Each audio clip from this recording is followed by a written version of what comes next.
Como dice el profe, vamos a continuar con este módulo y vamos a hablar ahora de carcinoma escamocelular. Unas generalidades de la piel importantes es que pues corresponden aproximadamente a un sexto del peso corporal, digamos un peso aproximadamente de 20 kilos y tiene un grosor variable dependiendo pues de la zona en la que nosotros nos encontramos. Quiere decir que va a haber zonas del cuerpo que tienen mayor grosor o menor grosor de acuerdo pues a las necesidades o a la tarea que tenga destinada esta parte del cuerpo. La piel, digamos así, en grandes rasgos, tiene tres capas, eh, pero que son la hipodermis, la dermis y la epidermis, pero la epidermis se divide a su vez en otras cinco capas, lo que hace, digamos que histológicamente en total, que la piel se divida en siete capas.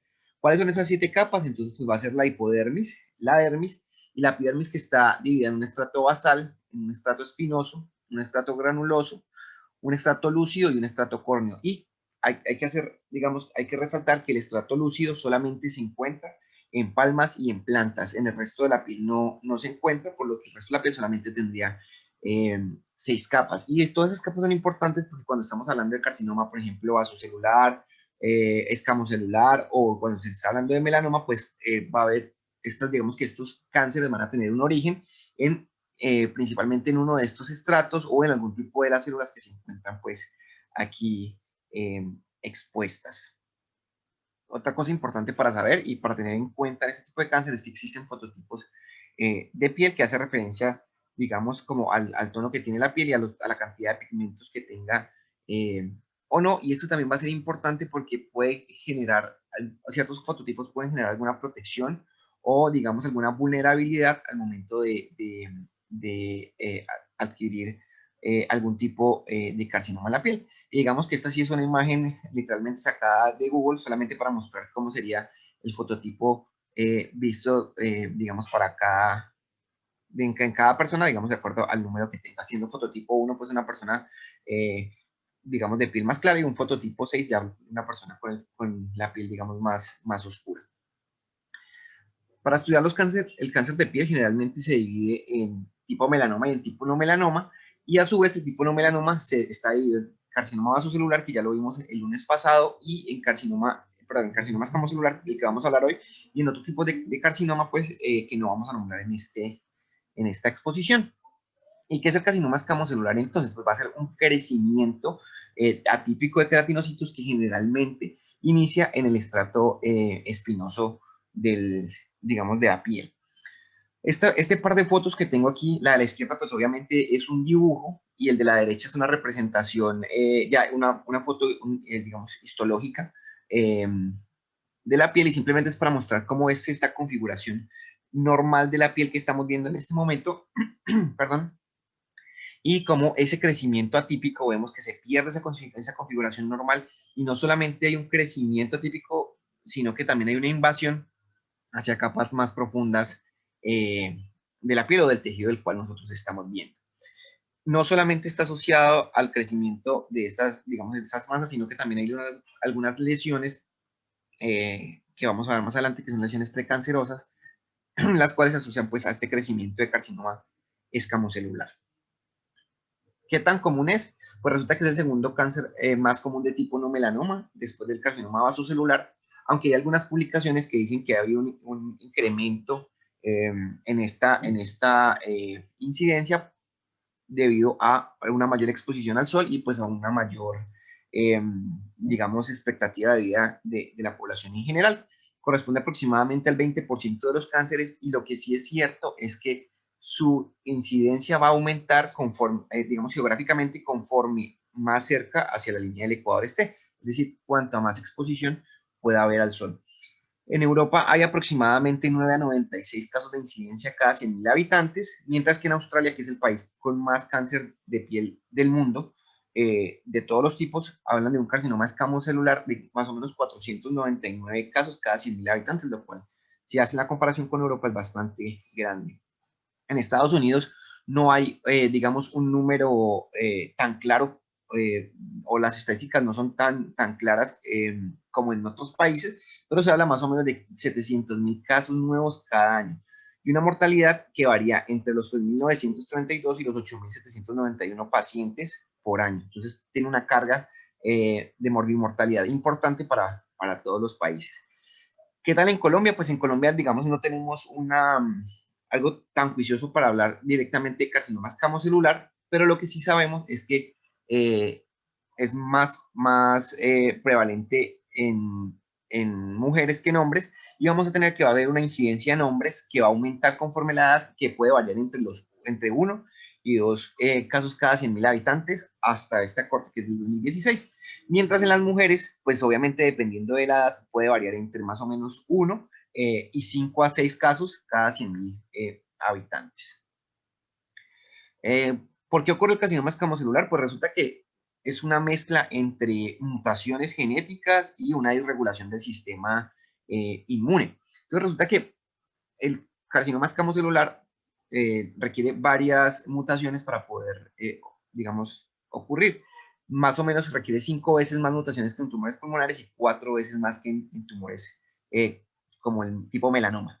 Entonces, ¿cuáles son los genes implicados? Pues realmente hay varias propuestas de genes implicados, pero acá les tengo, pues digamos, los 4 más representativos, todos genes de supresión tumoral o que están asociados a control de ciclo de proteínas o producción de señales celulares, y el homólogo de Notch1, que es, digamos, como el gatekeeper, que es el que, digamos, está propuesto como el portero, el cual cuando ya está mutado, pues ya definitivamente el paciente va a tener este carcinoma escamocelular.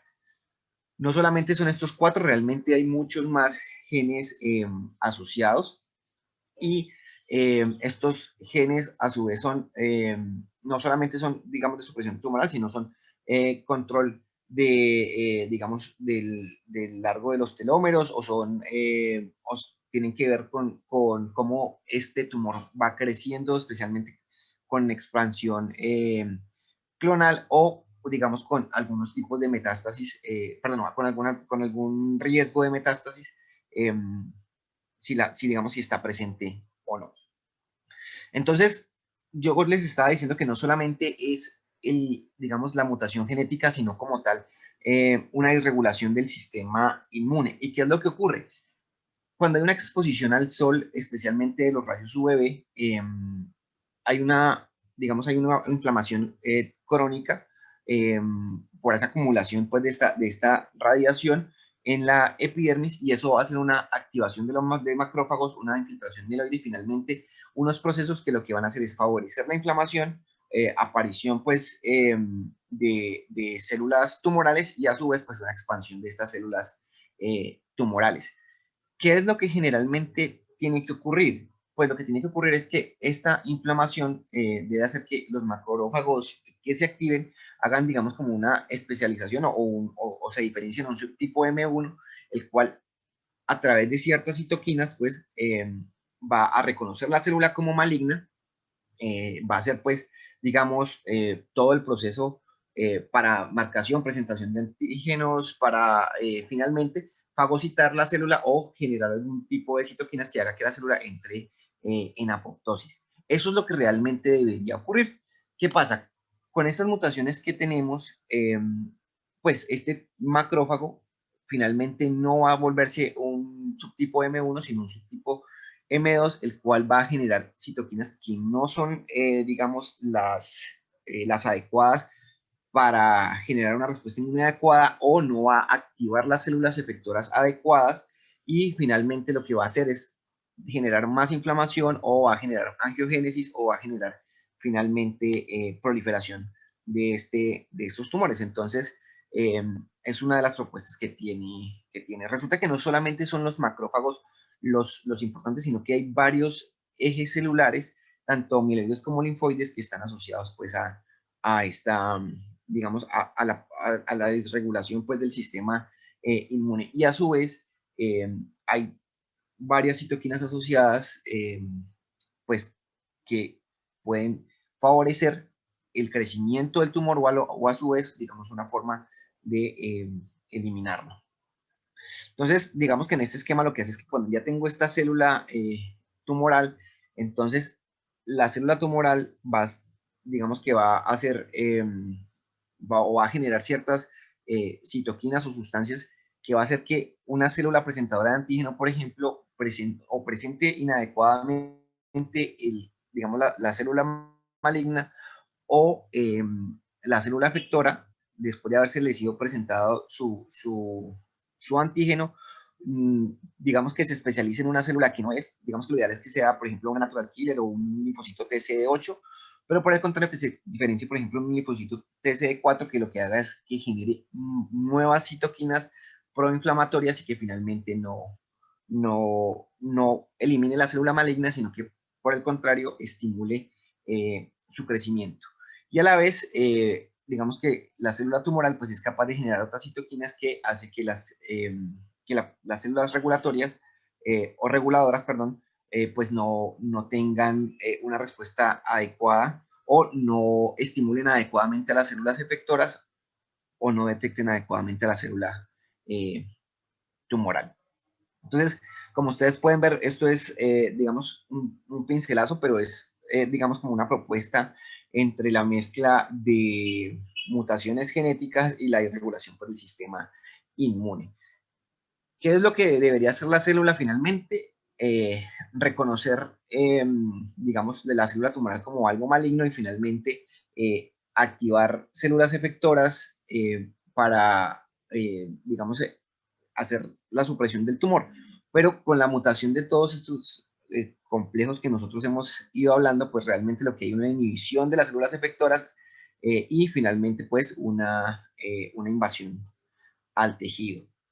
Entonces, por lo tanto, ¿qué es lo que, si se requiere, digamos, como tantas mutaciones y tanta irregulación, ¿por qué se da esta enfermedad? Pues porque resulta que nosotros tenemos factores de riesgo para sufrir este tipo de carcinoma. El principal, obviamente, es la exposición al sol, especialmente los rayos UVB. Digamos que toda esta acumulación de radiación, pues es lo que finalmente va a generar este tipo de cáncer. Y obviamente la edad, pues a mayor edad, mayor exposición al sol y mayor riesgo pues de mutación, entonces la edad es otro factor importante. Hay una mediana de edad para el carcinoma escamocelular que es aproximadamente 60 años. Y otro factor de riesgo pues es el fototipo de piel, el cual el 1, 2 y 3 pues digamos le confieren menos protección hacia los rayos UVB y por lo tanto una mayor acumulación de radiación.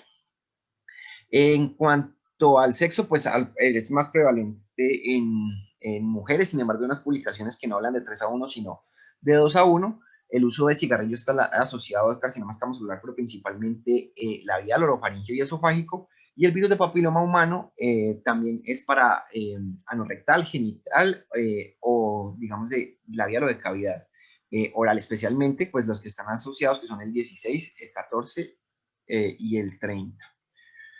Como la inmunosupresión es un factor de riesgo importante, entonces obviamente los pacientes que, digamos, sean, tengan algún tipo de inmunosupresión, sea iatrogénica o sea adquirida, pues van a tener su mayor riesgo. Es decir, un ejemplo, el paciente que tenga un trasplante de órganos tiene de 65 veces a 100 veces más riesgo de tener un carcinoma escamocelular 10 años posterior al trasplante. Y esto está dado principalmente por el tipo de inmunosupresión que tenga.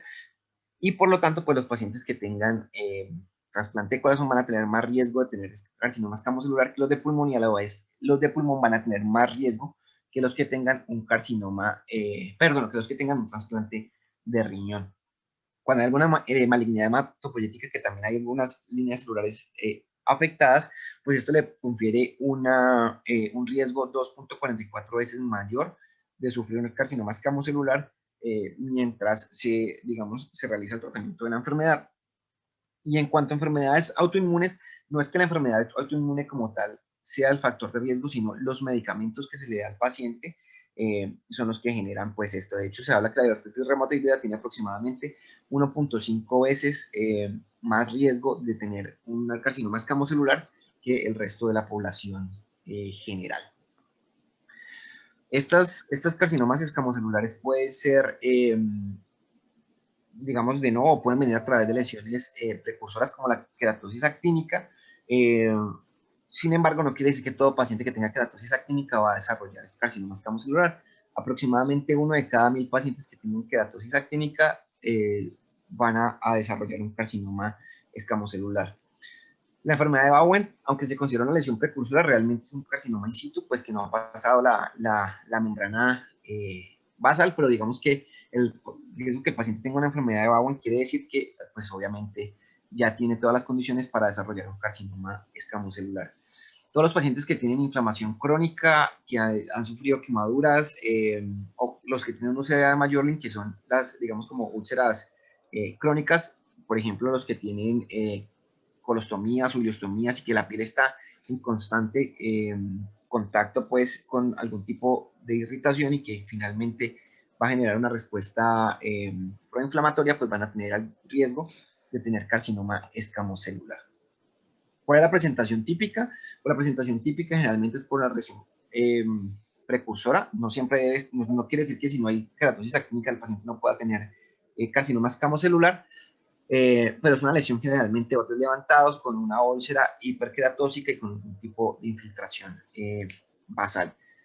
Como este tipo de cáncer está asociado a la exposición al sol, pues obviamente va a tener una mayor, digamos que su distribución topográfica, pues obviamente va a ser en lugares de mayor exposición al sol y justamente en la cabeza y en el cuello aproximadamente un 80%.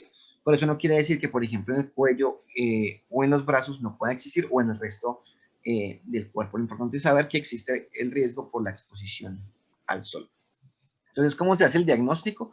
Lo primero es que se tiene que tener una lesión en la piel, entonces una lesión sospechosa, determinar el tipo de lesión que se tiene, realizar un examen físico que va a ir de pies a cabeza totalmente buscando más lesiones y buscar nódulos linfáticos si los hay o no los hay. Buscar antecedentes digamos, de todo tipo en el paciente y obviamente hay que tomar una biopsia de esa lesión. Las imágenes se pueden tomar, sin embargo, va a depender de lo que se encuentra en el examen físico y vamos a hablar un poquito más adelante sobre estas imágenes. Entonces, ¿cómo se debe hacer una biopsia? Entonces,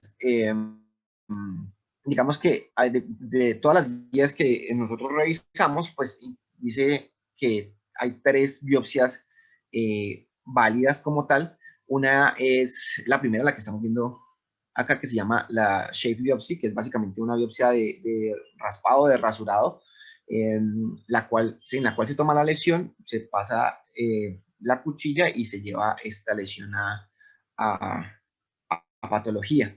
La segunda es la punch biopsy, que sería como la biopsia por sacabocado, entonces en la cual se toma el mayor diámetro posible, o digamos debería utilizarse el instrumento con mayor diámetro posible, se toma la lesión, se saca y se lleva a patología. O la biopsia excisional en la cual yo veo la lesión, genero unos márgenes y la retiro y se lleva también pues a patología. ¿Qué debe tener la patología? Pues uno, nosotros, digamos, como personal de salud, lo pues debe tener, debemos entregar con la patología, pues todos los elementos de la historia clínica, como la edad, el sexo, la lesión anatómica, si es una lesión nueva, si es una lesión recurrente. Ojalá tuviéramos el tamaño de la lesión descrito antes de pasárselo a patología, si hay una historia de inmunosupresión o no, y si la hay, o si hay algún tipo de factor de riesgo.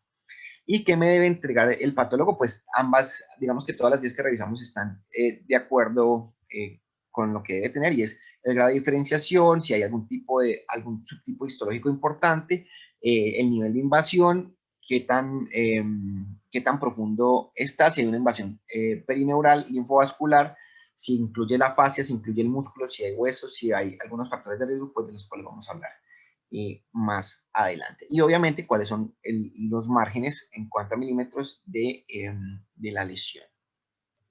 ¿Qué es lo que se ve generalmente entonces en estas patologías para hablar de bien diferenciado, más diferenciado, para hablar de una atipia pues de los queratinocitos? Entonces, primero pues que hay una infiltración de esos queratinocitos no solamente en la epidermis, sino que también llega a la dermis y unas lesiones, digamos con unas especies de lesiones extracelulares que se llaman cuernos de perla con paraqueratosis y disqueratosis.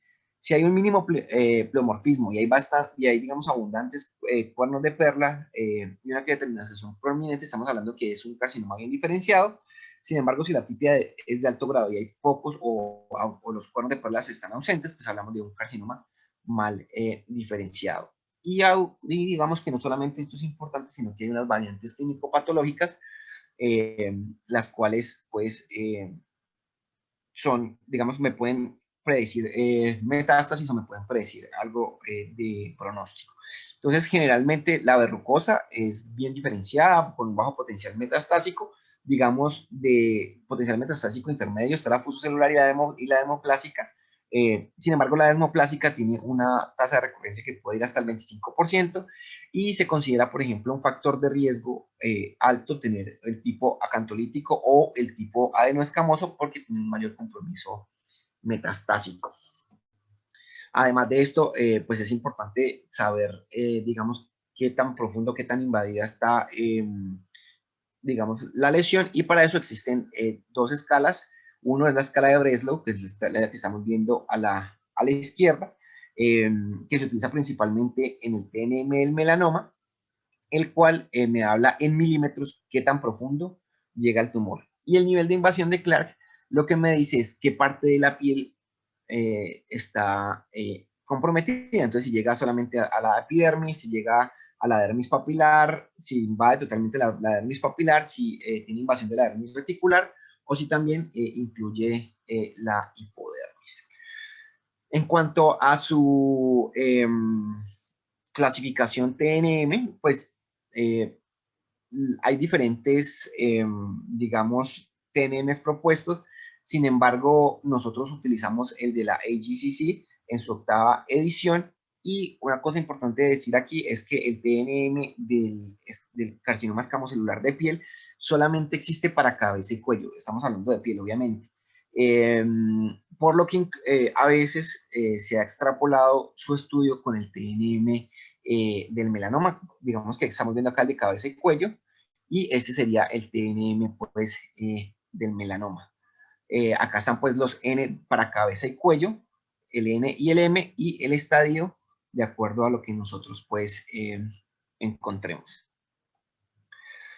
Para hablar entonces de tratamiento y de algoritmos, pues hay que definir si el paciente tiene un bajo riesgo o un alto riesgo de realizar metástasis.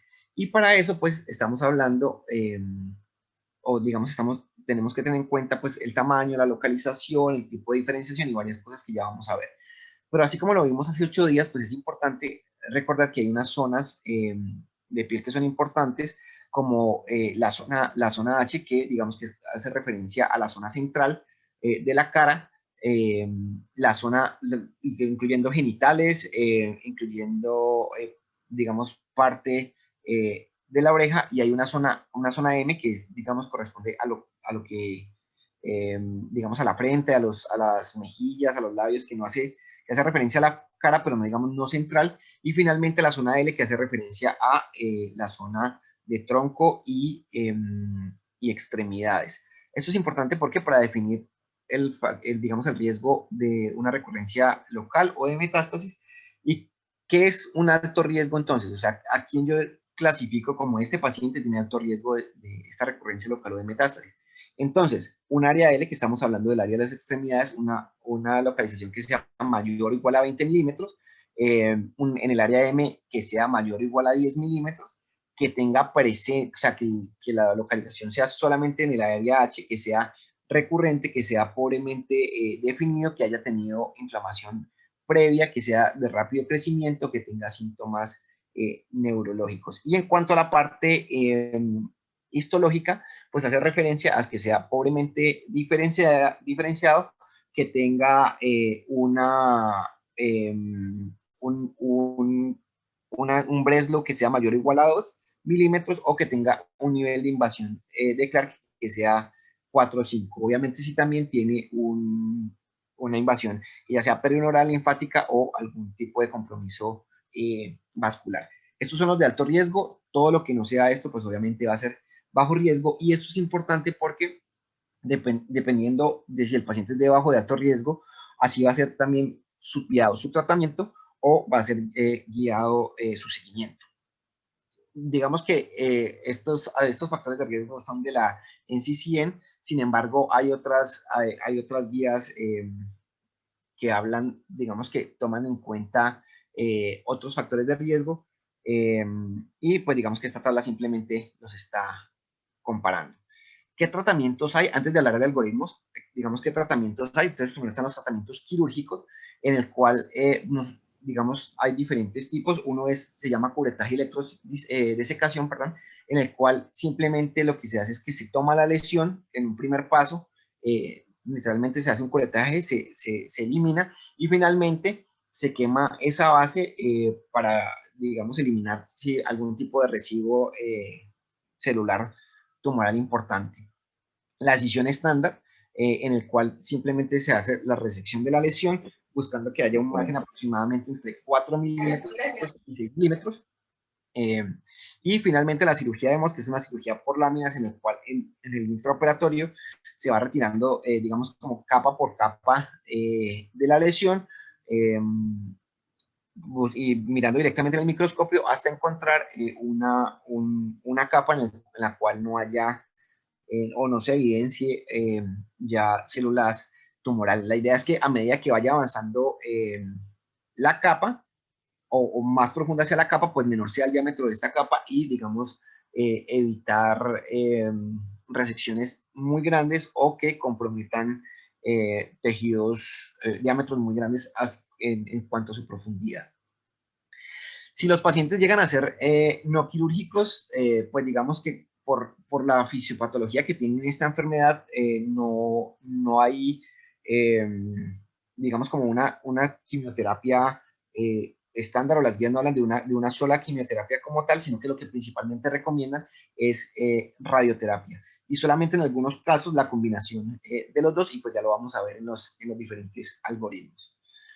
Bueno, esta primera guía que vamos a revisar es una guía americana, es la guía del Colegio Americano Dermatológico, la cual es el de 2018, y ellos hacen, digamos que ellos adoptan estos factores de riesgo que propone la NCCN. Ellos dicen que a pesar de que la guía es del Colegio Americano de Dermatología, pues ellos asumen estos o dividen a sus pacientes también en alto riesgo y bajo riesgo por este mismo digamos, por estos mismos factores.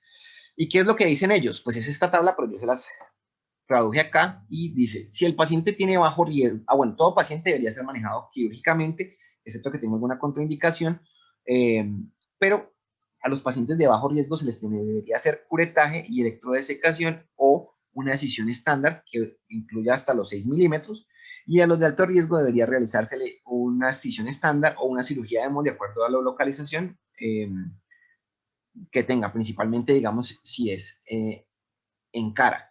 ¿Y qué deberíamos hacer? Entonces, si el paciente, además de esto, digamos, de la lesión primaria, independientemente si es de bajo o de alto riesgo, tiene nódulos palpables, pues el paciente debería retirársele la lesión y realizar radioterapia y quimioterapia para el manejo, pues, de los nódulos. Digamos que esta guía no habla del número de nódulos, simplemente habla de nódulos regionales. Dice que debería darse quimioterapia y radioterapia para los pacientes que no sean quirúrgicos, y definitivamente todos los pacientes deberían manejarse multidisciplinariamente, y si tienen algún tipo ya de compromiso local o metastásico, pues el paciente debería ir a cuidado paliativo.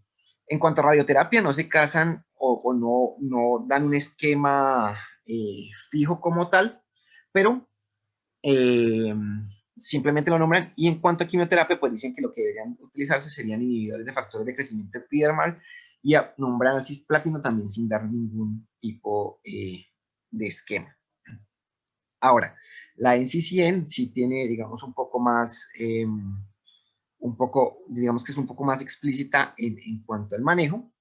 Entonces, lo primero que ellos hablan es, listo, tenemos una lesión sospechosa, entonces hacemos un examen físico completo, que era lo que estamos hablando al principio, buscamos nódulos linfáticos regionales o distantes, se realiza una biopsia que tiene que ser, digamos, que incluya pues todo lo que nosotros hablamos previamente, y si se confirma que tiene un carcinoma escamocelular, pues entonces la pregunta es, ¿solamente es la lesión o si hay nódulos linfáticos asociados al examen físico?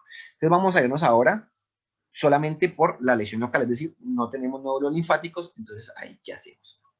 Entonces, si el paciente es de bajo riesgo, como lo habíamos visto en la primera tabla, listo, el paciente, dependiendo dónde esté la lesión, se puede realizar curetaje y electrodesecación, excepto en donde haya, digamos, folículos pilosos importantes como el escalpo, las zonas axilares, la zona de la barba, la zona inguinal, pues no debería realizarse curetaje y electrodesecación, sino por el contrario, realizarse una excisión estándar, con el cual se busquen márgenes que vayan desde 4 a 6 milímetros.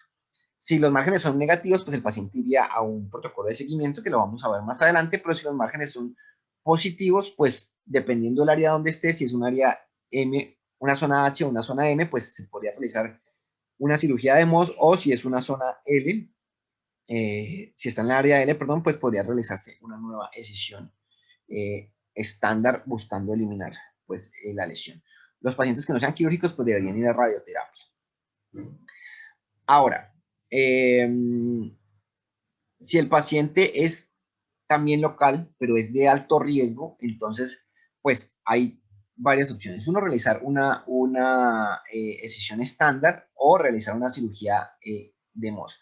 Esto es importante porque si yo tengo una excisión estándar y los márgenes me dan positivo, pues debería realizarse una cirugía de MOS. Pero si por el contrario yo arranqué por una cirugía de MOS y los márgenes son positivos, pues el paciente tiene que ir a radioterapia y, digamos, tener un consenso entre el cirujano, el radioterapeuta, el oncólogo clínico y ver si, además de la radioterapia, pues va a requerir también quimioterapia.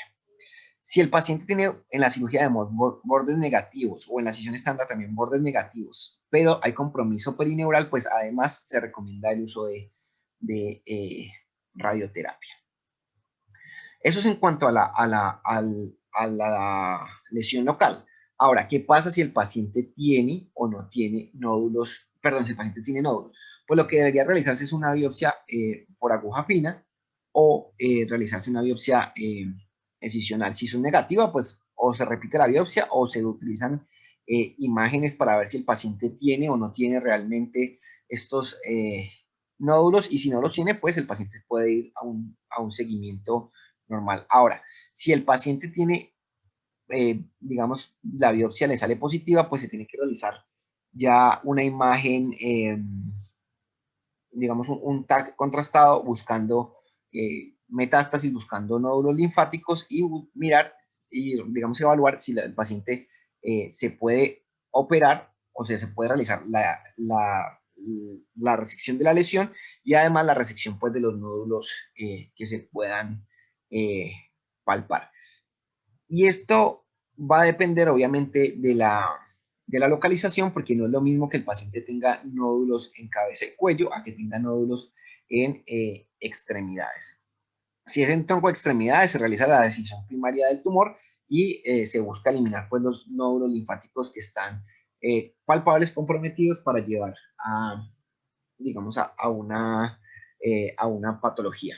Si el paciente tiene múltiples, en cuanto a tronco de extremidades, si el paciente tiene múltiples nódulos, digamos, comprometidos, o hay una extensión extracapsular del, del nódulo, pues el paciente debería ir a radioterapia y, pues, digamos, ser manejado multidisciplinariamente. Si la enfermedad si no es operable por la extensión, porque son muchos nódulos o porque tiene una metástasis importante, pues debería ir a radioterapia más quimioterapia, dependiendo de lo que diga pues todo el manejo multidisciplinario. Ahora, ¿qué pasa si estos nódulos no están en tronco de extremidades como lo acabamos de ver, sino que están en el cuello o en cabeza y cuello? Pues uno, si el paciente tiene un solo nódulo y el paciente tiene este nódulo que es menor o igual a 3 centímetros, pues lo que debería realizarse es la excisión del tumor y buscar digamos, como el vaciamiento cervical del mismo lado, y todo esto puede llevarse a patología. Si el paciente tiene un nódulo mayor de 3 milímetros o múltiples nódulos, pues del mismo lado, pues igual también la excisión del tumor y realizar el vaciamiento cervical del mismo lado. Si tiene nódulos bilaterales, debería hacerse la decisión del tumor y del vaciamiento bilateral. Y si hay compromiso de parotida, pues además de hacer todo el vaciamiento cervical, la decisión del tumor, pues una paroidectomía superficial para evitar la lesión. Entonces, ¿qué pasa si con el resultado pues, de estos nódulos? Si yo tengo un solo nódulo positivo que sea menor de 3 centímetros y no tiene compromiso o no tiene extensión extracapsular, dependiendo digamos, del paciente que yo tenga al frente, puede observarse únicamente o puede entrar en un esquema de radioterapia. Si tiene más de 2 nódulos positivos o un nódulo que sea mayor de 3 centímetros, este paciente sin compromiso, sin extensión extracapsular, este paciente definitivamente tiene que ir a radioterapia, no se podría observar. Y cualquier nódulo que tenga una extensión extracapsular o una cirugía en la cual no se pudo realizar un vaciamiento adecuado, pues tiene que ir a radioterapia y además considerar realizar quimioterapia asociada. En esta tabla que estamos viendo acá, pues simple, son, digamos, como el esquema que da la NCCN sobre el manejo de radioterapia. Y en cuanto a la quimioterapia, ellos recomiendan, digamos, 3 esquemas, que puede ser uno con cisplatino, uno cisplatino más 5-fluoracilo o un manejo con cetuximab, dependiendo del paciente pues, que tenga al frente. ¿Y cómo se hace el seguimiento de estos pacientes? Pues si solamente tengo la enfermedad local, pues el paciente se tiene que evaluar de 3 a 12 meses por los primeros 2 años, luego 6 a 12 meses por los siguientes 3 años y una vez al año de por vida. Si el paciente tiene una enfermedad ya que es regional, entonces ahí sí tiene que ser 1 cada 3 meses por el primer año, luego 2 a 4 meses por el siguiente año, luego cada 4 a 6 meses por los siguientes 3 años y luego cada 6 a 12 meses de por vida. Y dependiendo pues lo que se encuentra, si hay alguna recurrencia, pues puede ser una recurrencia local, puede ser una nueva enfermedad regional o puede ser una metástasis, digamos que se manejarían como lo hemos visto en todo este algoritmo. Importante para todos los pacientes, educación para la autoexaminación de la piel buscando lesiones y obviamente protección solar, lo cual es importante para nuevas lesiones. Y en cuanto al pronóstico, pues resulta que hay, digamos que este va a depender uno de si yo estoy pensando en recurrencia en metástasis o si estoy pensando en algunas, digamos, algunos ítems que sean directamente relacionados con la enfermedad. Y vamos a ver, pues, que el factor, digamos, factores pronósticos como tal, pues va a depender de qué tan profundo sea, qué tan invadido esté el tumor, cuál es el diámetro, si hay una invasión perineural o no, la localización, si, digamos, el pronóstico en cuanto a metástasis es si hay algún tipo de invasión que vaya más allá de, digamos, del tejido graso subcutáneo, nuevamente la profundidad, el diámetro, la pobre diferenciación, que se encuentre en lugares como digamos, la oreja, el labio, si hay algún tipo de inmunosupresión y algo, digamos, algo ya específico de la enfermedad, nuevamente va a estar la localización, el diámetro, la invasión perineural o la invasión al tejido, digamos, al tejido graso subcutáneo. Eso es todo lo que les traía por hoy. Muchas